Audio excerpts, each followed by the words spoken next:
الحمدللہ رب العالمین والصلاة والسلام علی سید الانبیاء والمرسلین وعلی آلہ واصحابہ اجمعین۔ سلسلہ معلومات اسلام کے پروگرام فیضان حبیب میں آپ کی خدمت میں حاضر حضرت سیدنا ابو بکر صدیق رضی اللہ تعالیٰ عنہ کے متعلق مختصر سا بیان کیا جائے گا۔ آپ کا نام ہے عبداللہ، کنیت ابو بکر، لقب صدیق بوجہ تصدیق معراج کے۔ والد کا نام عثمان، ان کی کنیت ابو قحافہ۔ ساتویں پشت میں نبی پاک صلی اللہ تعالیٰ علیہ وسلم سے نسب مل جاتا ہے، حضرت مرابر۔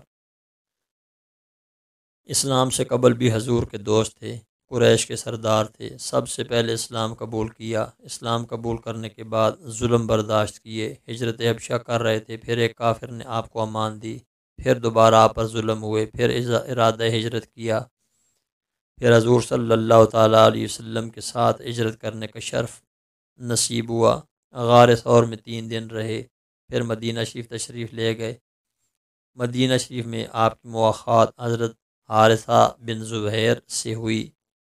مسجد نبوی شریف کی تعمیر ہوئی، زمین آپ کے پیسے سے خریدی گئی۔ پھر غزوات میں آپ نے شرکت کی، بدر، احد، غزوہ بنی نذیر، غزوہ خندق، غزوہ بنی مستلق میں آپ نے شمولیت کی۔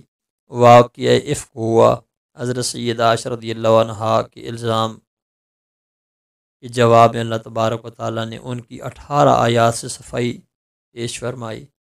18 آیات سورہ نور میں نازل ہوئیں۔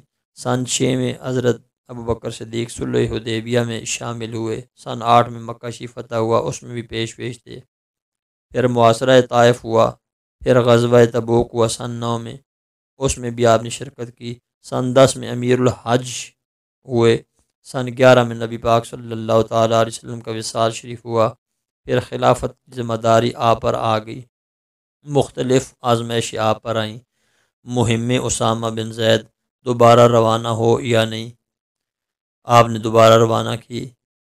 جھوٹے نبیوں کی نبوت کا خاتمہ آپ نے کیا، ان سے جنگ کی۔ منکرین زکوٰۃ سے جہاد کیا، مرتدین سے جہاد کیا، قرآن مجید جمع کیا، عراق، شام بعض علاقے فتح کیے۔ سن 13 میں بیمار ہوئے۔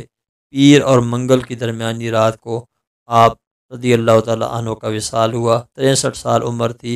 22 جمادی الثانی شریف کو آپ رضی اللہ تعالیٰ عنہ سن 13 میں اس دار فانی سے رخصت ہوئے۔ آپ کا مزار اقدس گنبد خضرا میں ہے۔ قبر شریف نبی اقدس صلی اللہ تعالیٰ علیہ وسلم کی قبر شریف کے بالکل ساتھ ہے۔